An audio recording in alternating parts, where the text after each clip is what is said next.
Good evening, ladies and gentlemen. Welcome to this evening's Cabinet meeting at Basingstoke and Dean Borough Council. A couple of housekeeping bits and pieces. First of all, fire evacuation procedures for this evening's meeting. There are no fire alarms scheduled for this evening. Therefore, if the fire alarm sounds, please evacuate the building immediately. The fire exit is located at the rear of this room. Go down the stairs and meet in the War Memorial Park. This meeting is webcast, so please note that this meeting is being webcast live on the internet. Please, if you can turn your mobile phones either off or onto silent, that would be much appreciated by everybody in the room. First of all, going to apologies for absence. Do we have any apologies? I think we're all here. Thank you very much. Any declarations of interest? Nope. Brilliant. Thank you very much. Urgent matters. I have one urgent matter I would just like to bring up, colleagues, which is clearly there have been several announcements by Michael Gove MP, the Secretary of State, and I think it's important that we recognise, colleagues, that we've long been in conversation about the broken planning system that we're trying to operate within here as a local planning authority. So I think it is important that we put on record that we welcome the recent announcements by the Secretary of State for the Department of Levelling Up Housing and Communities to fix it and put local decision makers back in charge. These have been communicated to us by letter as well as reported nationally today. We are currently going through the process of establishing our real local need for homes, and I'm pleased to see that constraints like the area of outstanding natural beauty will now be recognised. The AONB in practice restricts development on at least a third of the borough. I'm glad the Secretary of State, I'm glad the Secretary of State supports our long-held belief that local people are best placed to decide on developments in their area. We have 12 neighbourhood plans, and I continue to be grateful to the parish councils who have supported this important activity that keeps localism alive. Central government are right to put this emphasis back into the planning process. The devil will of course be in the detail, but in Basingstoke and Dean we have been unjustly punished for the illogical 5-year housing supply rules that puts developers in charge with no penalties. This bizarre rule needs to be removed immediately as it does not take into account our recent and long-standing high delivery rates. I can only sympathise with members of the Local Development Control Committee who have had their decisions overturned by the Planning Inspectorate on the basis of this flawed logic. As Michael Gove has laid out, the penalties for non-delivery should be on developers, not on local people and local planning authorities. We, of course, await the detailed guidance which will assist us to prepare for the vital processes of reviewing our need for homes, reviewing the sites, and implementing much-needed new planning policies. We have here in the borough provided approximately 40,000 new homes in the last 40 years, and most people will say that that is too much. A lot of people have moved here in the last 40 years. They moved here because it is a semi-rural area. That is what Basingstoke is. It's changing, and it's changing far too fast for lots of people. It's becoming like a suburb of London is a quote that I heard recently, and this is not what people want. So we warmly welcome the recent announcements, and I'm sure that will inform our work going forwards. I'm not sure if anybody else would like to pass a comment. No? Brilliant. In that case, let's move on to the minutes of the meeting held on the 8th of November 2022. Any comments or amendments, or can I sign them as a true and accurate record? Yes, we're all happy. Thank you very much. Then we have as item 5, recommendations from the Economic Planning and Housing Committee based on the work of its Task and Finish group to consider the 2 motions, one regarding the preservation of the character of villages that are near Basingstoke, and the other committing to sustainable development in conservation areas. Councillor Ganesh, are you going to deal with this item? Thank you, Leader. The item we have in front of us is from the Task and Finish group for EPH. prepared a really detailed report with a number of recommendations responding to two motions. One of the motion related to development in our villages. The second motion was concerned with the sustainability of our listed buildings and buildings in conservation area. So I can update Cabinet that work is being undertaken on the overall housing number, and the report recommended the housing number should be reviewed. Officers are undertaking this further work on suitable housing figures. The report makes recommendations on a spatial strategy and what it means for villages.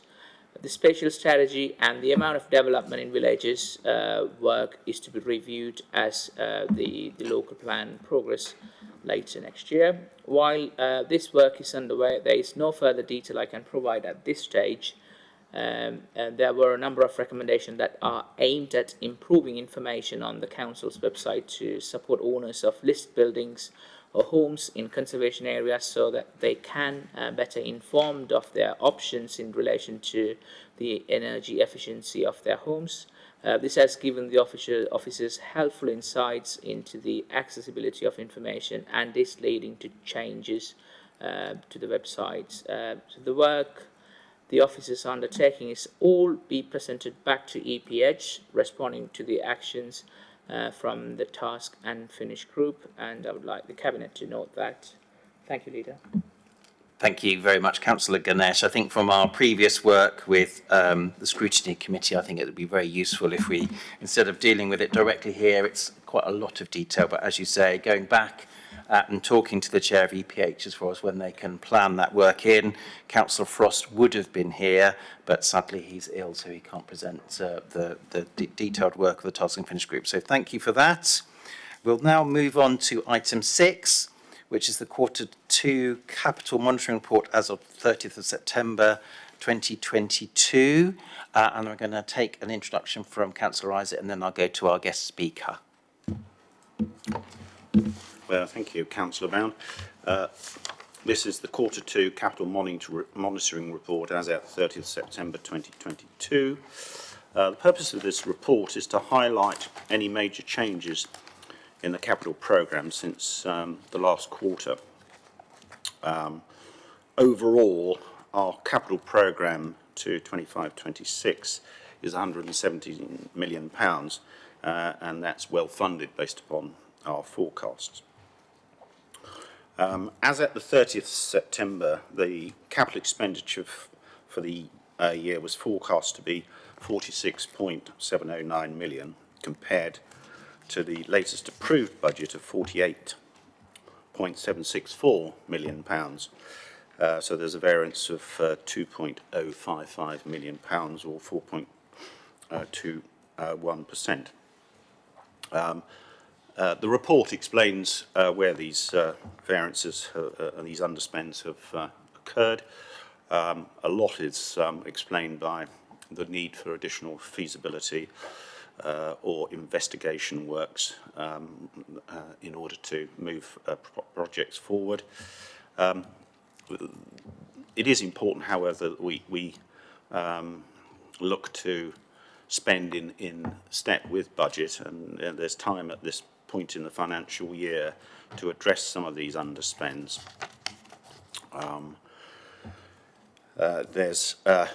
We're making increased efforts to improve monitoring and spend, and introduced budget profiling, so that budget profiles for period 2 are compared with actual expenditure for the period.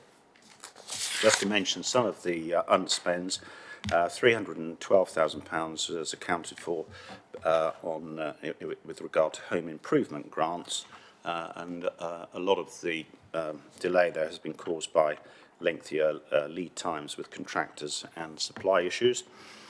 Also, an underspend of £242,000 on the low-cost home ownership scheme. And I think perhaps there's a case for reviewing this scheme in terms of how appropriate it is in the current market conditions, whether there's anything we can do to improve its the take-up of it. If you look at the sources of capital for the council, we're going to be continuing currently to contribute from our revenues £2 million in 22-23 and also £2 million in 23-24. That's due to increase to £5.2 million in 24-25 and 25-26. Other sources of capital will be coming from the community infrastructure levy, section 106 developers contributions and external grants. Community infrastructure levy will provide a significant income stream into the future and will allow us to prioritise investment in infrastructure arising from new developments, which is something that a lot of our residents are very concerned about when they are on the receiving end of new housing. We estimate that the annual income from SIL will be between £2 to £3 million per annum. It's not actually yet included in the capital estimates. We're going to be reviewing how we prioritise the allocation of the SIL in the coming months. That concludes my report. Thank you very much, Councillor Isaac. Councillor McCormick, thank you for joining us. You know the drill. I'll start the timer as soon as you speak for your 4 minutes, and I'll give you a 1 minute warning towards the end. Thank you. Right, thank you, Leader. Right, well, I'm noting on this report on page 45, section 1.5, forecast expenditure down 2 million versus budget. Section 1.7 mentions slippage of £1.375 million.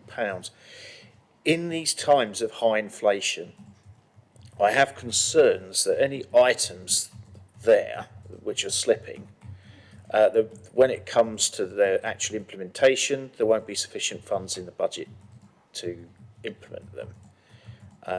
I was going to ask a question on where the 680k difference between the 2 million and the 1.375 million comes from.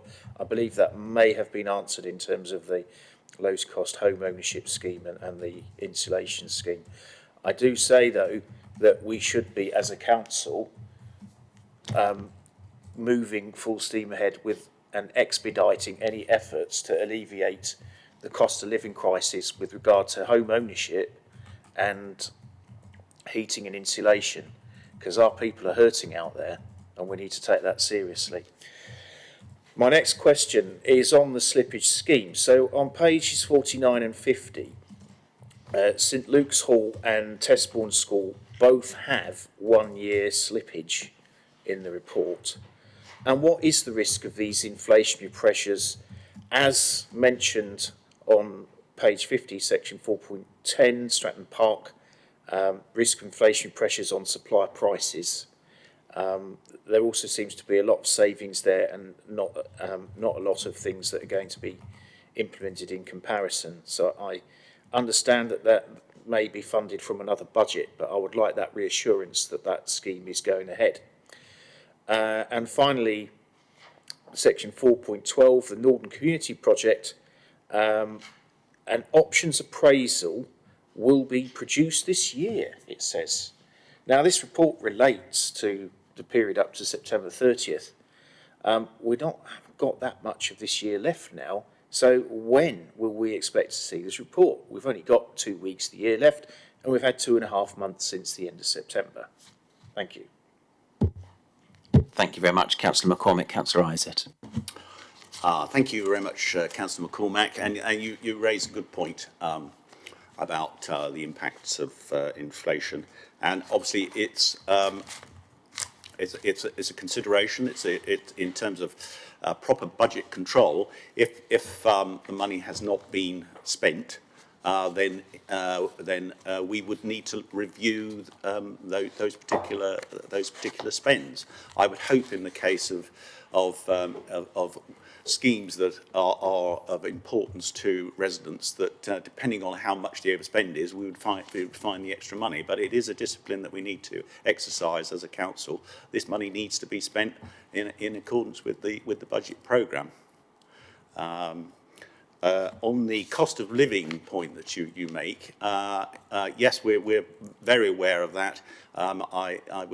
We've got the cost of living fund, and not all of that has been used to this point, and we expect to be making some further announcements on how we can get money that hasn't been allocated yet out to residents to help them during this very difficult time, particularly with things like cost of energy and so forth. So we'll be making some announcements on that in due course. I'm just trying to think what else. Oh yes, the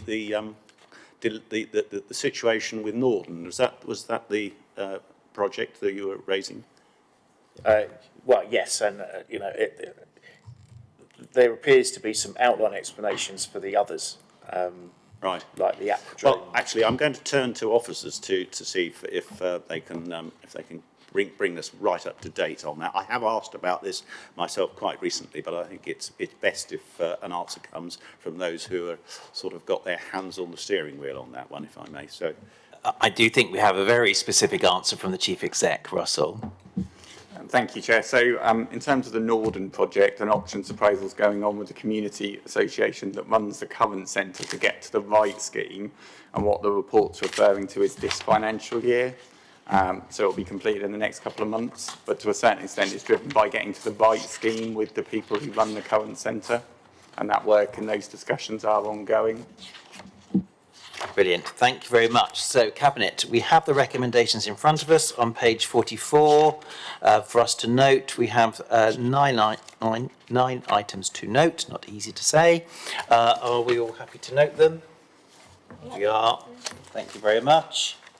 Then we move on to item 7, which is the Q2 Revenue Budget Monitoring Report for 2022-23. Councillor Isaac. thank you, Councillor. Turn myself off. Right. So, as you say, this is the Q2 Revenue Monitoring Report. I'm pleased to be reporting a favourable balance of £200,000 against the latest budget for 22-23. Overall, we're in a healthy position at this point of the year, given the turbulence that's affecting councils generally, caused by inflation, interest rate rises and supply uncertainties. The report takes full account of the impact of the local government pay award without the need to draw on reserves. The average increase under that pay award is 6.2%. With regard to some of the variations, there's I'd highlight provision for higher than estimated costs of major planning appeals. I'm delighted that the property team have successfully let Parklands to the NHS, and that's going to yield an additional income of £230,000 per annum. There's been a substantial increase in our treasury management income of £1.24 million because of the rise in bank rate, which offsets to some extent the negative impacts of inflation. Income from many down investments will be lower than budgeted pending the land acquisition. I'm very pleased that of the £8.44 million grant received from central government for council tax energy, for the council tax energy rebate scheme for residents living in houses in council tax bands A to D, 99.8% was paid out by the 30th of September. That went out to 55,773 account holders. Also, those who haven't applied have had money transferred into their council tax account. Excuse me. The risks are everywhere for us to see, particularly higher inflation, which may persist at least in the short term. And I commend the officers to maintain their vigilance in making sure that our revenue budget continues to look healthy and secure. Thank you. Thank you, Councillor Isaac. So, colleagues, we have the recommendations for noting. It's that we note the 4 items on page 70. Are we happy to note the report? Yep. We are. Thank you very much. Then we move to item 8, which is the parking strategy. Councillor Ganesh. We have this parking strategy with us.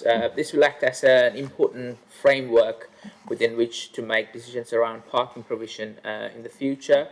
It aligns directly with the Town Centre Master Plan, which is also on the agenda for the Cabinet to consider later this evening, and provides a means of ensuring that we have the right level of parking to support the town in the right location and to reflect the needs of the different visitors to the town.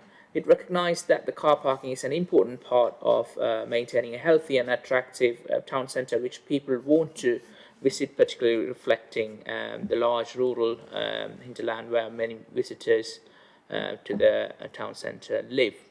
It also responds to improvements in walking, cycling and public transport that are coming forward through our adopted transport strategy, which we consulted earlier this year, and supports the approach of reducing emissions as recognised in our climate change and air quality strategy. The strategy benefits from views of residents and the Council's own scrutiny committee, who raised a number of issues that I have carefully considered. Notably, some views were raised through this engagement around the possible impact of taking away parking spaces and the negative impact that this may have on our town centre. Whilst I acknowledge that this parking strategy does provide the scope to consider such matters, it also sets out consideration what would need to be taken into account if any proposal emerges, such that there is a satisfaction that the town's economy will not be impacted, and to ensure that residents and visitors still benefit from excellent access to the central area. I'm comfortable presenting this report to Cabinet to endorse this evening, and in highlighting its important role in enabling the wider master plan, and I look forward to working with colleagues and partners in ensuring its delivery of time. So this evening, the recommendations to Cabinet is to consider the recommendations of Scrutiny Committee, which held 22nd November this year, and the outcomes of the public consultation on the draft parking strategy, and adopt the appendix parking strategy to provide a framework for future decision making. Thank you, Leader. Thank you very much, Councillor Ganesh. I believe, Andy, you want to speak to this item as well, is that right? That's right. Brilliant. Your 4 minutes will start when you start speaking. Thank you. Thank you, Leader. Well, this is a work, quite a piece of work, this. Looking through this report, it was interesting to note that of the 6,000 parking spaces we've got in the town centre, 2/3 of them are in car parks that we don't own, Festival Place and Vale Station. And of the 18 car parks that we do own, only 3 have got charging facilities for EVs. And I'll come on to that in a minute. Looking at strategy theme 1, quantum of spaces. I'm not sure I trust the figures that you've got there. I think the usage is greater than what is reported there. I think we need to keep a roving eye on that. The concern I have is that you're going to start closing car parks and building on them. So that's my first question, is which car parks are you looking to close and build on? Moving on to strategy theme 3, sustainable travel provision. You're relying an awful lot on the LC whip and Hampshire's ability to deliver on that improved cycle pedestrian provision. There's a lot of challenges in and around the very town centre itself. Further out, we've got new town estates, we've got paths that we can upgrade to footpaths, cycleways. We've already done that at Brighton Hill. We're looking to do that down the A30 corridor. We're looking to do that in Winklebury with many down. But you're going to have to implement that across the whole of Basingstoke and into the rural areas along our deadly arterial roads like the A339, both to Alton and Newbury, both pre-Grim, A33, A340, all of those, B3400, not very good roads for cyclists. I wouldn't want to cycle on them unless my life depended on it. Third question, strategy theme 7, EV charging. So 50% of all new cars will soon be EVs. And the existing infrastructure we've got is getting overused. If you take a trip up to Aldi in Winklebury, quite often you'll see all 4 bays there occupied, and there are cars that can't charge while they're there because the bay's already occupied. I see this as a growing problem. So far, our rollout of charging facilities has not kept pace with the number of new electric vehicles on the road. A number of council members have electric vehicles now, including myself. And setting aside the obvious challenges that we've got for on-street charging, one of the quick wins we could have is to put in more charging in our car parks that we own, because there's no issues there about relying on the county. 1 minute, Councillor McCormick. Thank you. Car clubs, strategy theme 8. I mean, is there a viable business case? Has anyone expressed an interest, both in terms of running the scheme and actually people that are going to use it? Strategy theme 9, air quality. How can you charge relative to emissions? I can only really see a step change between electric vehicles and petrol, diesel and hybrids, which all emit.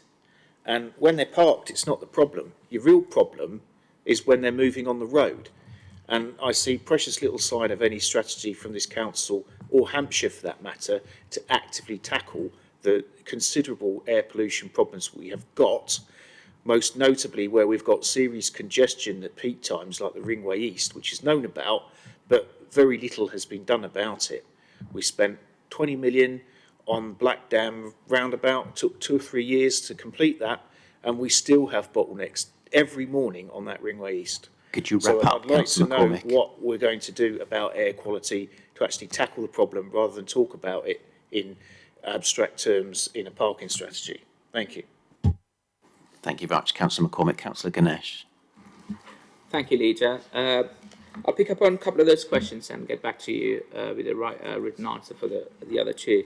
The which car parks? This is a strategy that sets the parameters. There's no such a proposal straight away to close any car parks at the moment, but this will set the strategy going forward, working along with town centre master plan, and this will be consulted in the later stage.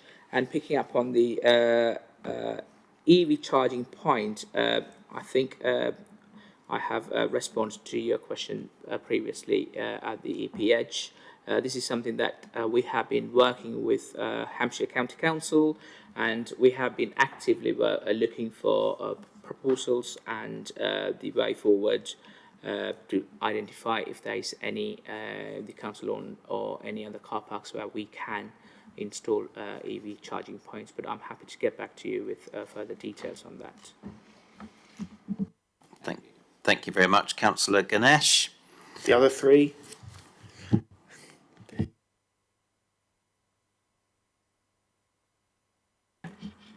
Can I get back to you with a written answer as soon as I speak to officers, some details on that? Thank you.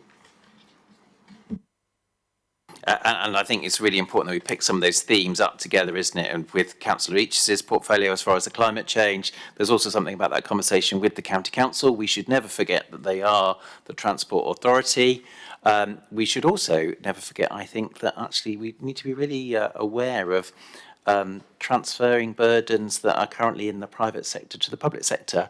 We currently don't expect petrol stations to be provided by the public sector, and we just have to be really conscious about that, because I'm not sure the local authorities are always the best place to provide EV charging points, because there's some legislation that gets in the way. If I thought about some of our charging rates, and I know, Andy, you and I have had this conversation before about having to change provider to allow that to happen, and that was a construct of being a local authority. So we have to consider all of those many issues in the round.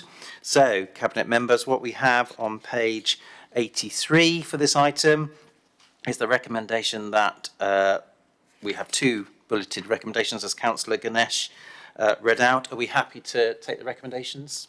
Yeah. Brilliant. Thank you very much. Now, if we go to item 9, which is the report on the town centre strategy, Councillor Isett.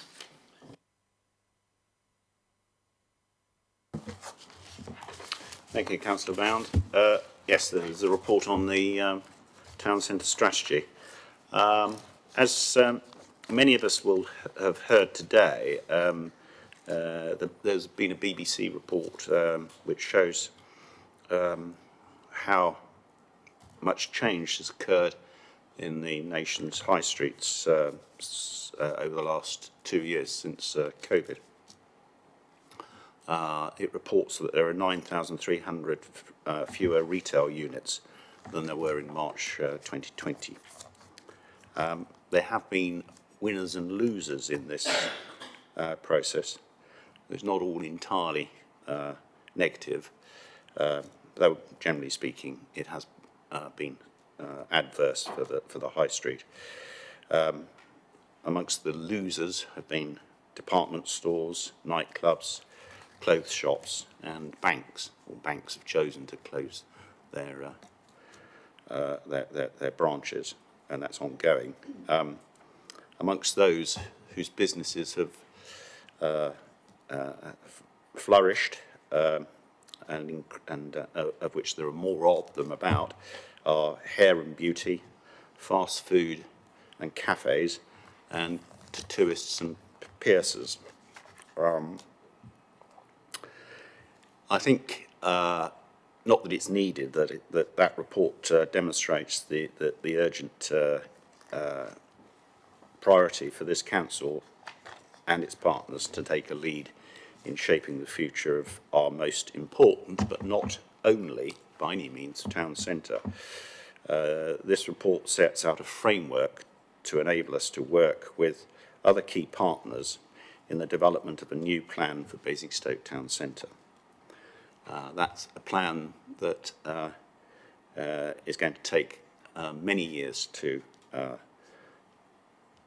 build and complete, and so I think we're looking at least 15 years and probably beyond that. This report, which I think is an important milestone in the process, is going to act as a gateway for us to bring in new ideas, new investment, new businesses of all types, retail, cultural, leisure, sports, to Basingstoke. It will also enable us to work closely with major landowners, including Network Rail, Hampshire County Council, and assuming it's sold, the new long leaseholders of Festival Place. Much has been progressed since this work on a new master plan commenced late last year, so I'd like to thank officers for all the hard work that's gone into this. At an early point, our residents were consulted, and I'm grateful to all those who were able to contribute. Your priorities have been taken on board in the master plan process, including strong preferences expressed for more town centre public green space in future, a better mix of types of retailers, more independent businesses, and not just chains, more cultural space, and more space for activities for younger residents. 91% of our residents who took part in that consultation told us that they wanted the town, that they thought that the town needed to change. There's a lot of support and strong feeling about Basingstoke as a town. That's very positive, but there's a clear view from residents that things have to change. Basingstoke has long been one of the UK's leading and most successful shopping centres, but there are obvious signs at the moment, as there are across the country, of vacant units. This master plan and framework puts us in a position to respond to those many changes that are impacting town centres across the land by bringing together key partners to gather around a deliverable plan to reshape our town centre so that its offer is more attractive to residents, brings people in and people from outside the borough, is more contemporary and more resilient. And a future that, it has to be said, is less dependent on retailing and provides, for example, more good quality urban living, as well as cafes, restaurants, places of interest to visit, and leisure outlets. An important next stage in this process is to bring together representatives drawn from retailing, culture, business, the public and voluntary sectors, landowners, to help in the work that is now required to make this vision a reality. I hope there will be good, able people who will see the opportunity but understand the challenges and work with this council in the years ahead. Thank you. Thank you, Councillor Isett. Councillor McCormick. Thank you, Leader. So I was noted with interest this BBC report, which mentions that more traditional retail like banks, clothes shops, etc. are on the decline. I think that's fairly self-evident. If you take a look in Festival Place, a number of the empty shops there are former clothes shops, and the less said about the banks and the post office withdrawing from the top of town, the better. Yes, it's things like hairdressers and cafes and things that you can't buy very easily on the internet that's coming in to take some of those units, form some of that replacement. I'm not sure if the Cabinet will be going for a series of tattoos anytime soon in order to promote local business. I'll leave that to them to decide. There's a lot of things in this report. I mean, this report extends to 400 plus pages. We're not really going to get our desired result in the town centre unless we breathe new life into the new economy. The town centre economy has been on a decline for easily 15 years. Some of those things were in train as a result of demographic changes, smoking bans being blamed for some of the fall in trade in pubs. Then there are other factors to do with rising costs of living, and now it's extremely bad, and a lot of the venues in the town centre are not opening on Mondays and Tuesdays now. But what I would like to see is a strategy on employment, how we're going to get employers to locate from out of Basingstoke back into Basingstoke, bringing some of the big employers back from London. We've got opportunities, we've got business parks, we've got Basing View, we've got Chinham Business Park, we've got opportunities in the town centre. So I would like to hear more about that, because in the past, certainly the nighttime economy in the weekdays was driven a lot by businesses, employers, their employees who are based in Basingstoke, or in some cases commuted into Basingstoke and will stick around on the odd evening for a social drinks meal with colleagues. That's gone now, by and large, and we really need to look at that. We need to look at the nighttime economy, we need to look at the daytime economy and understand what it is that will tempt people back into Basingstoke. Now, we've got a very large catchment area, and a lot of the catchment area that we have is not short of money. You know, look at some of the rural areas within and without the borough. You go out to places like Hartley, Witney and further east. A lot of those are within the orbit of Basingstoke. So we need to understand what that offer is that we can give them. And I'm not sure we can wait 15 years for it. We should really be making significant, measurable progress on that now, because the way the top of the town is now, I don't think it's a very good advert for Basingstoke. And I know that there are lots of businesses in there that are trying really hard, but I just can't help thinking that we should be giving them a bit of a hand as a council and coming up with some adroit policy moves and liaising with our colleagues in central government on things like business rates and looking at what we can do to make it easier for these businesses to stay in the town and for new ones to start up. Thank you. Thank you, Councillor McCormick. Councillor Isaac.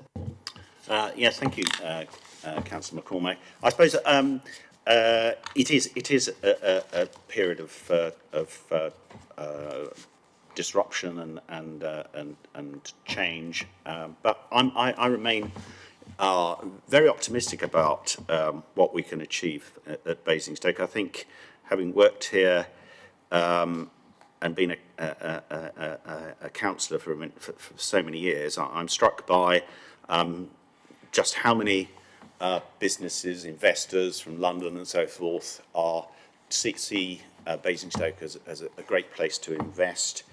And if you know, the leisure park, our work on the leisure park is perhaps more advanced than it is in relation to the town centre.